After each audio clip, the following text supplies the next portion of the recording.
Today is Tuesday, October 4th, the year 2022, and you are watching Platinum TV, and this is another video update with Norah O'Donnell. Thank you for joining us. And as we come on the air tonight, Ian has regained hurricane strength as it moves into the Atlantic, taking aim at Georgia and the Carolinas. But what it left behind here in Florida is unimaginable in scale and historic in reach. The president saying tonight this could be the deadliest hurricane in Florida's history. We witnessed the trail of destruction that this Category 4 storm left. Florida Governor Ron DeSantis said today this is a once-in-500-year flooding event. The hurricane-force winds and record storm surge caused widespread damage to entire communities and cities, washing away roads and bridges and knocking out power to millions.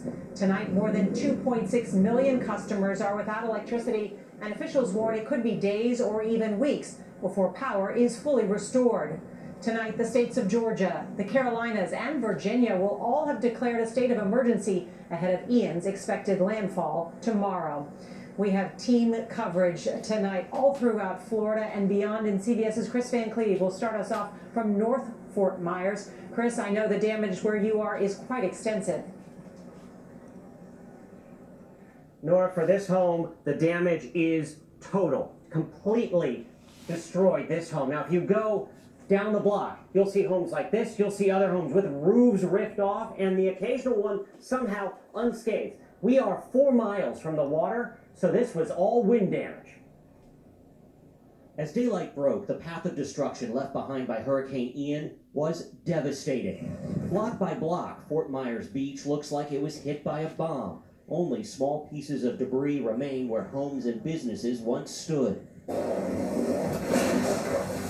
Ian came ashore as a Category 4 hurricane. The storm surge was so powerful in Naples, it swept homes off their foundations. Here it is, house going by. The destruction was just as overwhelming in Lee County, where many roads are impassable and entire neighborhoods sit underwater. We're out 2 vehicles and a boat. Patrick New and his wife live on this boat. It and hundreds others were tossed on shore by the storm. The couple rode out the worst of it in a nearby hotel. So it was rushing in fast. And by the time we ran in our room and grabbed half of our stuff and went upstairs, it already was halfway up our door. How fast did the water come? It was quick. It was within 15 minutes we were getting upstairs with everything. Today, Governor Ron DeSantis called the damage on some of the barrier islands biblical. And it washed away roads, it washed away structures that were not new and could withstand that.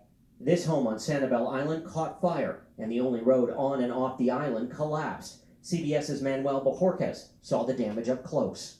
This is the causeway that connected Sanibel Island to the mainland, but you can see an entire section of it behind me is missing. All of this asphalt and concrete crumbled when the ground beneath gave way to hours upon hours of intense storm surge. Today, Coast Guard search teams flew missions looking for people in distress. So far, at least 500 have been rescued. And with extreme flooding moving inland, first responders near Orlando helped people get to higher ground. I feel a lot better. My brother just finished getting rescued. Jacob! Good Samaritans are pitching in too. These men pulled an elderly man to safety from his car. And President Biden said Hurricane Ian could be the deadliest storm in Florida's history. The numbers are still unclear, but we're hearing early reports of what may be substantial loss of life. President Biden is now planning a trip to the disaster area to thank first responders.